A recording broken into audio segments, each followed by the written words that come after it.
Hello guys. आज जो हम प्रूव करने वाले हैं इस वीडियो में वो है 1 square plus 2 square plus 3 square plus 4 square up to n square n into n plus one into 2n+1 divided by 6 कैसे होता है। इसको बोलते हैं हम sum of square of first n natural numbers. तो sum of square of first n natural numbers n into n plus one into 2n+1 divided by 6 कैसे होता है वो हम इस वीडियो में जानेंगे डिटेल में। ठीक है, ये फॉर्मूला बहुत यूज़ होता है हमारे जितने भी कॉम्पिटिटिव एग्जाम्स हैं। तो अगर हमें ये अंडरस्टैंडिंग हो जाए कि ये आता कैसे है तो इम्प्लीमेंट तो हम करते ही हैं इसको। तो चलिए देखते हैं इसको कैसे निकालते हैं। तो इसको निकालने के लिए सबसे पहले हमें n³ माइनस n-1 का होल स्क्वायर की वैल्यू निकालने की ज़रूरत है। इसकी वैल्यू निकालने की ज़रूरत है। देखो, हम जो प्रूव करना चाहते हैं वो है 1 स्क्वायर से लेके n स्क्वायर तक का जो सम है वो ये होना चाहिए। ठीक है, तो ये प्रूव करने जा रहे हैं हम। देखिए तरीका यहाँ पे सबसे बढ़िया तरीका बता रहा हूँ। आप n³ माइनस n-1 का क्यूब की वैल्यू निकाल लीजिए। क्यूब लेना है हमें। तो मैं आपके सामने पहले फॉर्मूला लिख देता हूँ। हमें पता होना चाहिए a माइनस बी का जो होल क्यूब होता है वो होता है a³ minus b³ minus 3a² plus 3ab²। ये फॉर्मूला होता है हमारा a माइनस बी का होल क्यूब का। ठीक है, तो अब मैं बोल रहा हूँ कि इसको ओपन करो आप, ये वाली वैल्यू। बस इसी का यूज़ करके हम ये प्रूव करने जा रहे हैं जो आज हमें सवाल में हमें आज जो प्रूफ करना है। हमें प्रूव क्या करना है मैं यहाँ पे लिख भी देता हूँ ताकि आप लोग रिलेट कर सको। हमें बच्चों प्रूव करना है 1 square plus 2 square plus 3 square up to n square कैसे n into n plus one into 2n+1 divided by 6 होता है। तो बड़ा ही मज़ेदार इसका फॉर्मूला बनाएंगे, बड़े मज़ेदार तरीके से निकालेंगे इसको। पूरा देखिएगा, अच्छे से समझ में आएगा। तो देखो, सबसे पहले ये निकाला हमने, तो इसको ओपन करते हैं आप। तो ये क्या बनने जा रहा है, can we say this is equal to n³ minus, ये हो जाएगा आपका, ये मैं ऊपर ही लिख देता हूँ, यहीं लिख देता हूँ, n³ माइनस n-1 का होल क्यूब निकालना है हमें। तो दिस इज n³ माइनस, अब यहाँ पे फॉर्मूला लगाओ a माइनस बी का होल क्यूब का। तो क्या फॉर्मूला था, ये लिखा हुआ है। तो अगर मैं ये फॉर्मूला लगाता हूँ तो ये बनेगा a³ minus b³ minus 3a²b, तो 3n² हो जाएगा, प्लस 3ab, मतलब ये 3n हो जाएगा। सही है इतना? ये वाला फॉर्मूला हमने यहाँ पे लगाया है।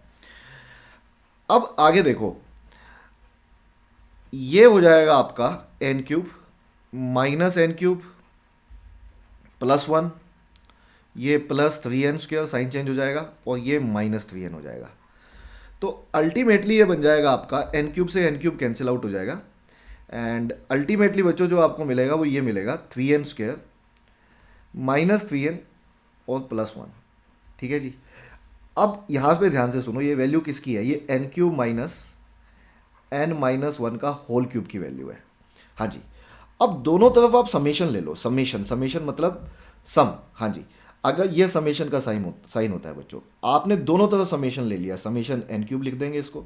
समेशन का क्या मतलब है, यहाँ पे n से लेके 1 तक, n इक्वल टू n तक आपने समेशन n³ लिख दिया। मतलब हम समेशन दोनों तरफ ले सकते हैं। अगर मैंने लेफ्ट हैंड साइड समेशन लिया है सभी वैल्यूज़ का, तो हम राइट हैंड साइड भी ले सकते हैं। तो मैंने कहा समेशन बोथ साइड्स, तो आपने लेफ्ट हैंड साइड अगर समेशन किया तो n इज इक्वल टू 1 से लेके n is equal to n तक जाना है हमें इस केस में भी। ठीक है, तो यही काम हम यहाँ पे करेंगे। तो यहाँ पे यदि करेंगे तो ये हो जाएगा summation 3n² minus summation 3n plus summation 1। ठीक है, और ये तो है ही है, मतलब ये अगर हम ना भी दिखाएं तो बाय डिफ़ॉल्ट इसका मतलब यही होता है, n इक्वल टू 1 से n इक्वल टू n। इसको दिखाओ या ना दिखाओ, इसका बाय डिफ़ॉल्ट मतलब यही होता है बच्चों। तो मैं अभी फ़िलहाल के लिए दिखा देता हूँ। अगर ना भी लिखा हो तो इसका मतलब यही है कि 1 से लेके आपको n is equal to n तक वैल्यू लेनी है। ठीक है, अब आप बताइए, समेशन लेना है आपको n³ का, n को 1 से लेके n तक सारी वैल्यू पुट करनी है, 1 से लेके n तक सारी वैल्यूज पुट करनी है। तो जब आप वैल्यू पुट करोगे तो आएगा 1³ 1 पुट करोगे तो 1³, फिर 2 पुट करोगे 2³, फिर 3 पुट करोगे 3³, ऐसे चलते चलते चलते चलते चलते चलते चलते n-1 पुट करोगे तो n-1 का क्यूब आएगा, और लास्ट में n पुट करोगे ये वाला तो ये आएगा n³। सही है जी, ये बन गई इसकी वैल्यू। अब इसकी वैल्यू बनाओ, ये कितना होगा, कैन वी से ये n को 1 पुट करेंगे तो सर कितना आएगा, हाँ जी अच्छा यहाँ पे n-1 का होल क्यूब है, तो आपको जाना है n इज इक्वल टू 1 से लेके कहाँ तक, n is equal to n तक। तो 1 पुट करोगे तो 0 क्यूब आएगा, ठीक है, 2 पुट करोगे तो क्या आएगा यहाँ पे 1 क्यूब। तो ऐसे ही जब n पुट करोगे तो n-1 का होल क्यूब तक जाओगे, है ना। तो आप कहोगे सर 0 क्यूब, 1 क्यूब, 2 क्यूब, ऐसे चलते चलते चलते हम कहाँ तक पहुँचने वाले हैं, n को n पुट करोगे यहाँ पे तो ये आएगा n-1 का होल क्यूब, ठीक है। और अगर मैं ये राइट हैंड साइड की वैल्यू देखूं बच्चों, ये वाली, अब इस वाली वैल्यू को भी आप देख लो एक बार। तो अगर हम ये वाली वैल्यू को भी देखते हैं ध्यान से, तो ये 3 कांस्टेंट है, ये आगे आ जाता है, और ये समेशन n स्क्वायर है, right, that is n is equal to 1 से लेके n is equal to n तक। इसमें से 3 बाहर निकाल सकते हो, साथ में समेशन n है और साथ में यहाँ पे समेशन 1 है। You can write it like this. अभी इसको ऐसे रहने देते हैं, अगले स्टेप में इसको भी सोल्व कर लेंगे, ठीक है जी। अब आ जाओ आप फिर से लेफ्ट हैंड साइड की तरफ, तो आप पाएंगे बच्चों ये सारी वैल्यूज कटती हुई नजर आएंगी आपको इन सारी वैल्यूज के साथ, क्योंकि बाहर नेगेटिव का साइन है तो ये सारी वैल्यू कट जाएंगी। और जब ये सारी वैल्यू कटेंगी तो बस लेफ्ट हैंड साइड में बचेगा आपका n cube, left hand side में केवल n क्यूब बचेगा, और राइट हैंड साइड में थ्राइस ऑफ, अच्छा थ्राइस ऑफ क्या बचेगा, ये क्या है, ये वैल्यू क्या है, समेशन n स्क्वायर। देखो n इक्वल टू 1 से लेके n इक्वल टू n तक पुट करना है, तो आपका क्या आएगा 1 square, 2 square, 3 square up to n square ही तो आएगा, यही तो वैल्यू आएगी इसकी। अगर मैं 1 से लेके n तक पुट करता हूँ, इसी की वैल्यू मुझे निकालनी है, ये देखो मुझे यही तो प्रूव करना है, कुछ इसी की वैल्यू निकालनी है। अच्छा माइनस थ्राइस ऑफ, इसकी वैल्यू कितनी है बच्चों, हाँ जी आप मुझे बताओ समेशन n की वैल्यू क्या है। ये हमने पीछे प्रूव किया था, लास्ट वीडियो अगर आपने नहीं देखा है अभी तक तो देखिए, मैंने इसको 3 तरह से प्रूव किया था। इसका वैल्यू 1 + 2 + 3 अप टू n, इसको यही बोलते हैं, यही मतलब होगा समेशन n का, क्योंकि n इक्वल टू 1 से लेके n इक्वल टू n तक गया ये।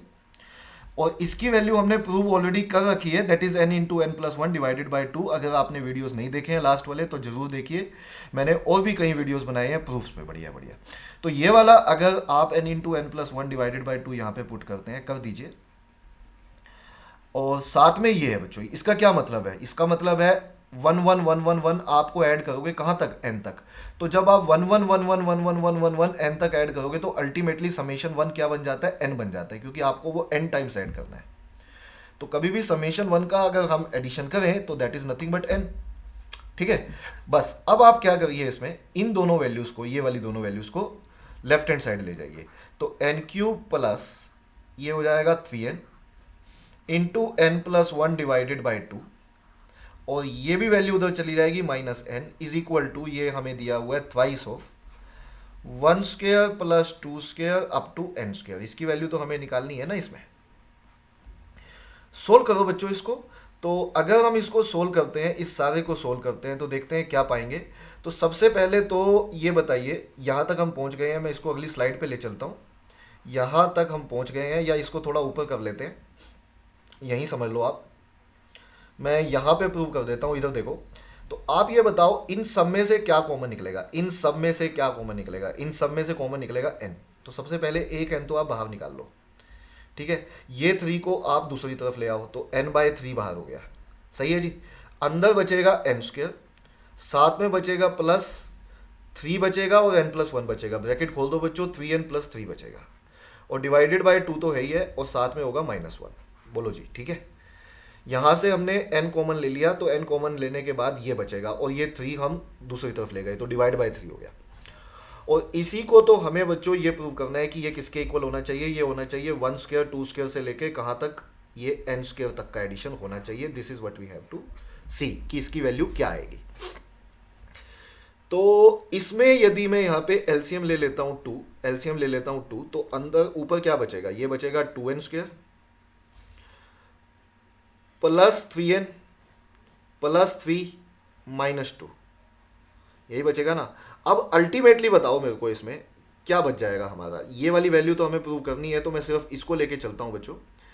तो n/3 ये हो जाएगा आपका 2n square plus 3n, 2n square plus 3n plus 1 divided by 2। चलो यहाँ तक तो पहुँच गए हैं, अब मैं इसको अगली स्लाइड पे ले लेता हूँ। देखो यहाँ तक हम पहुँच गए हैं, अब अगली स्लाइड पे देख लेते हैं, देखो कहाँ तक रिजल्ट पहुंचा है। इसी रिजल्ट को मैं दोबारा लिखता हूँ। हम पहुंच चुके हैं बच्चों 1 square 2 square 3 square up to n square, इन सब का जो वैल्यू हो चुका है हमारा, वो हो चुका है ऑलरेडी कितना, वो वैल्यू हमारा ऑलरेडी हो चुका है किसके बराबर, इसके बराबर। तो that is basically equals to n/3 into ये लिखा हुआ था हमारा 2n square plus 3n plus 1।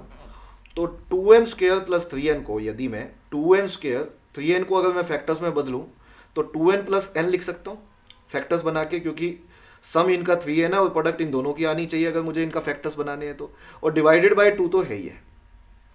तो it comes outs to be n/6, ये हो जाएगा n/6, और यहां से 2n कॉमन आ जाएगा, अंदर बचेगा n प्लस 1 और प्लस 1 कॉमन आ जाएगा यहाँ से n प्लस 1 डिवाइडेड, हाँ जी डिवाइडेड बाय 2 हमने बाहर ले लिया था वो, तो ये हो जाएगा n/6 इंटू n प्लस 1 बच्चों दोनों में से कॉमन निकल आएगा, अलग आ जाएगा, और साथ में बचेगा 2n प्लस 1 केवल, क्या बचेगा 2n प्लस 1। तो अल्टीमेटली ये बन जाएगा n into n plus 1 into 2n plus 1 divided by 6। हाँ जी, क्या हमें यही प्रूव करना था, देखो ध्यान से, क्या हमें यही प्रूव करना था कि 1 स्क्वायर से लेके n स्क्वायर तक का जो सम होता है वो n into n plus 1 into 2n plus 1 divided by 6 आता है। बच्चों ये प्रूफ कहीं पे आता नहीं है, I can understand, but main बात ये है कि अगर हमें इस तरह की अंडरस्टैंडिंग हो तो हमें मैथ से प्यार हो जाता है, हमें हमारी अंडरस्टैंडिंग बढ़ती है, हमें समझ में आता है कि कोई भी चीज़, कोई भी फॉर्मूला नहीं है, वो कहीं ना कहीं से डिराइव किया गया है। और अगर हम इतनी डीप में समझ लें तो हमें एक अलग तरह का इंटरेस्ट पैदा हो जाता है मैथमेटिक्स के अंदर, और यही मेरा पर्पज़ है इन वीडियोस को बनाने का कि आपकी अंडरस्टैंडिंग बढ़िया से बढ़िया हो सके। क्योंकि क्वेश्चन तो हम फिर उसके बाद कर ही लेंगे हर तरीके का, सवाल में दिक्कत नहीं आती, मेन बात होती है कि हमारी फाउंडेशन बढ़िया हो जाए। एक बार फाउंडेशन अच्छी हो जाती है तो उसके ऊपर कितने भी डिफिकल्ट सवाल कर लो, आपको फिर आराम से हो ही जाते हैं वो क्वेश्चंस, क्योंकि आपके अंदर एक कॉन्फिडेंस होता है कि जो आपकी नींव है वो बहुत मजबूत है। तो आपकी नींव बनाना, मजबूत बनाना मेरा पर्पज़ है इन वीडियोस के थ्रू। तो आई होप सो सबको ये प्रूफ समझ में आया होगा, अच्छे से क्लियर हुआ होगा। इस तरह से हम कई चीज़ें प्रूव करेंगे आगे आने वाले वीडियोस में भी। तो चलिए फिर आज के वीडियो में इतना ही करते हैं। Thank you very much, by two all of you.